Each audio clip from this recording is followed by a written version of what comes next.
टंडो आदम city थाने जी अध ॻोठ राजा गुलाम मोहम्मद जे रहवासी जावेद भट्टी बाअसर सियासी ज़मींदार ऐं संदसि साथियुनि जी ज़ियादतियुनि ख़िलाफ़ अवामी प्रेस क्लब पहुची प्रेस कॉन्फ्रेंस कंदे चयो त असांजे ॻोठ जो बाअसर ज़मींदार तारिक महमूद भट्टी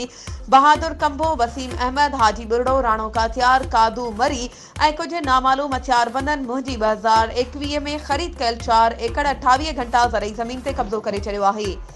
ज़रई ज़मीन जेका मूं ख़रीद कई उन जा सबूत बि मूं वटि मौजूदु आहिनि। समूरनि रेवेन्यू ऑफिसरनि पारां तयारु कयल कागज़ बि मूं वटि आहिनि, पर मथे ॼाणायल बाअसर सियासी असर रसूख़ रखंदड़ हथियार खणी ज़रई ज़मीन ते अची मुंहिंजे हारियुनि ते तशदुद कयो। सिटी थाणे ते केस दाख़िल कराइण लाइ वियसि त पुलिस ॿुधण लाइ तयारु नाहे।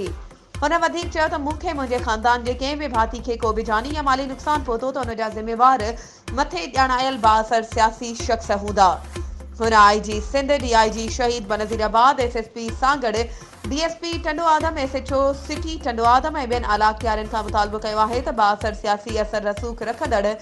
ज़मींदार तारिक महमूद भट्टी ऐं संदसि साथियुनि पारां मुंहिंजी ज़रई ज़मीन तां कब्ज़ो ख़तमु कराए ॾिनो वञे ऐं मूं सां इंसाफ़ कयो वञे। वधीक ख़बरुनि ऐं अपडेट्स जे लाइ असांजे चैनल खे सब्सक्राइब कयो ऐं हा, बेल आइकन खे प्रेस करणु न विसारिजो त जीअं असांजी हर नई अचण वारी वीडियो तव्हां ताईं पहुची